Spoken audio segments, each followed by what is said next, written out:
विनोद जी, क्या आपको लगता है वाकई में संकट है या कंसेंसस बनाने की कोशिश की जा रही है? देखिए, संकट क्या है वो बताऊं आपको। जो मेरी जानकारी है, जैसा जावेद भाई की जानकारी लगभग वैसी मेरी जानकारी, थोड़ा सा उसमें वेरिएशन है। हम्म, ये सही है कि चूंकि ज्यादातर टिकटें बांटने में केसी वेणुगोपाल की बड़ी भूमिका रही है।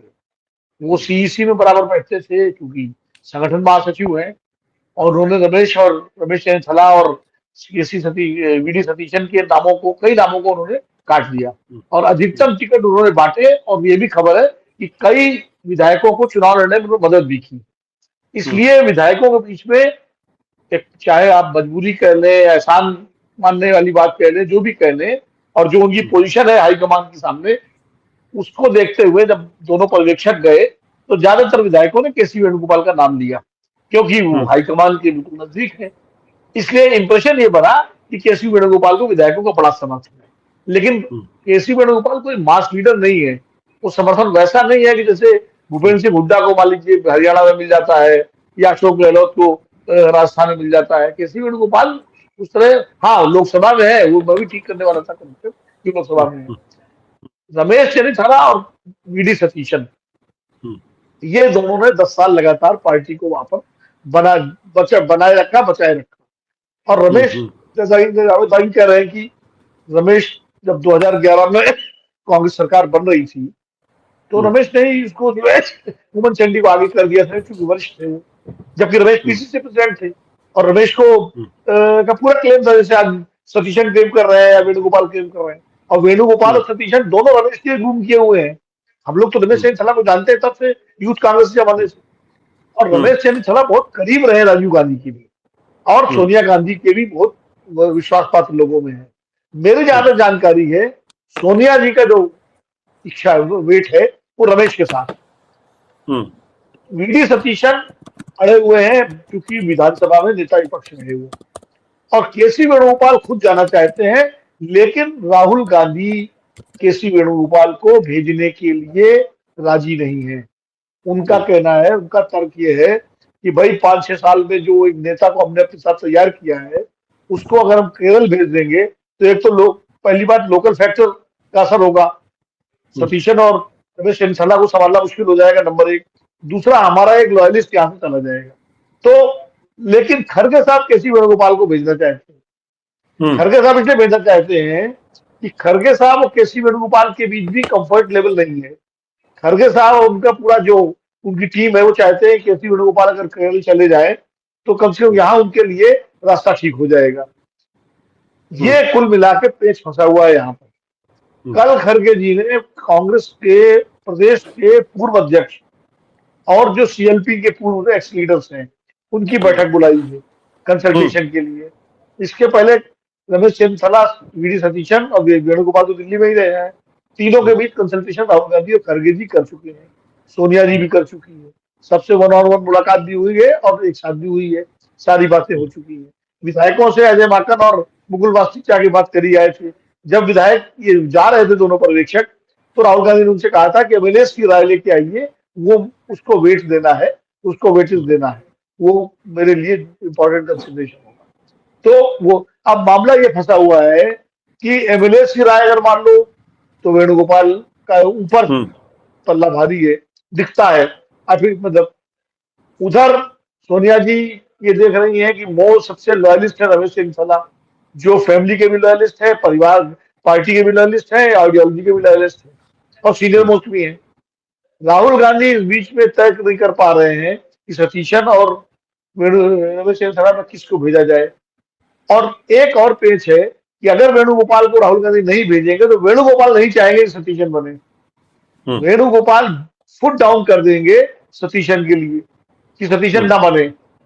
तो कुल मिला के ऐसे में वो उसका कारण है। उसका कारण ये है कि रमेश चंद्र अगर बन जाते हैं तो वेणुगोपाल का रास्ता बंद नहीं होगा, क्योंकि रमेश उम्र में सबसे ज्यादा है।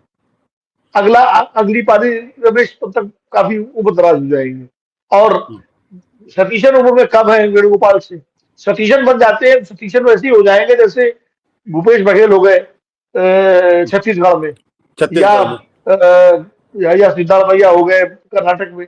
मतलब फिर वो वेणुगोपाल के लिए जगह नहीं खाली करेंगे। तो वेणुगोपाल चाहते हैं कि मैं न बनूं। ये सब इंटरनल जो उनके आसपास के लोग हैं जो बताते हैं वो मैं बता रहा हूँ। जो कोई मेरे डायनेमिक्स, पास इंटरनल डायनेमिक्स आप बता रहे हैं। इंटरनल डायनेमिक्स है।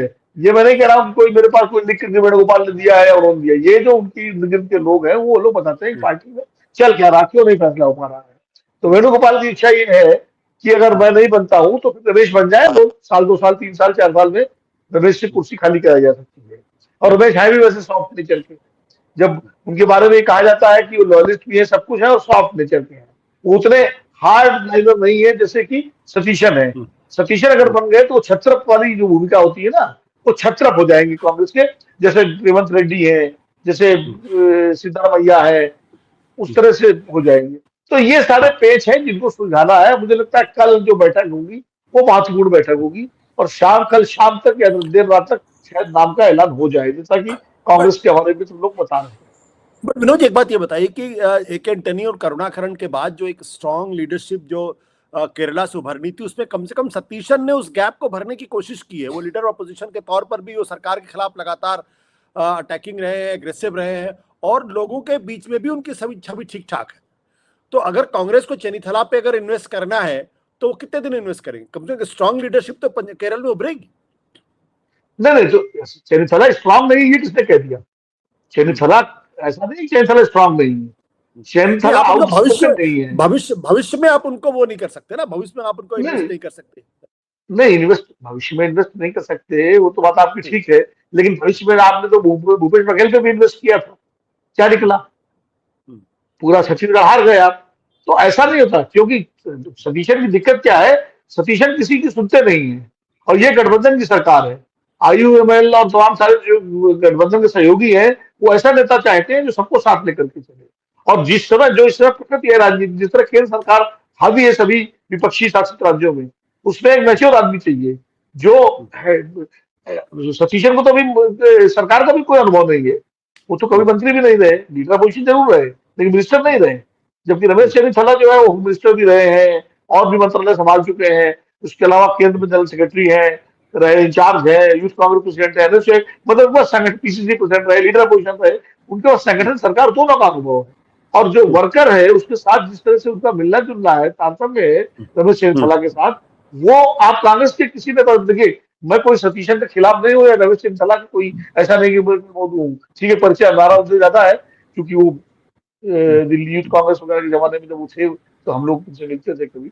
लेकिन आप कांग्रेस के किसी नेता से पूछिए, किसी प्रदेश की, तो वो यही कहता है कि देखिए कौन बनेगा ये तो नहीं कह सकते, लेकिन बनना रमेश को चाहिए क्योंकि चांस उनका।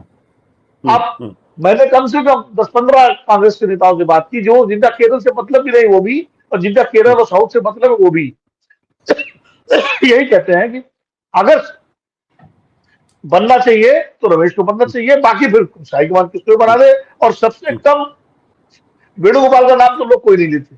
वेणुगोपाल को ये कहते हैं भैया वेणुगोपाल बन सकते हैं, लेकिन तो वो मतलब एक तरह से वो जबरदस्ती की चॉइस के रूप में उनका नाम लिया जाता है।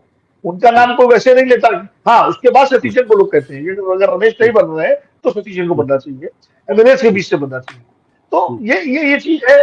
वेणुगोपाल के साथ कुछ नेता जरूर है, जावेद भाई बेहतर इसमें बताएंगे कि कुछ यहाँ नेता जो दिल्ली में है वो चाहते हैं वेणुगोपाल चले जाए वहां केरल, तो यहाँ एक सीट खाली हो तो यहाँ कोई उनके मुफीद कोई आदमी आ जाए।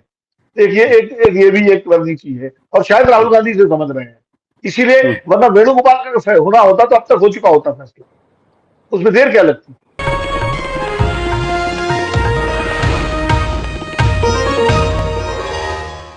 Copyright disclaimer under Section 107 of the Copyright Act 1976. Allowance is made for fair use for purposes such as criticism, comment, news reporting, scholarship, and research. Fair use is a use permitted by copyright statute that might otherwise be infringing.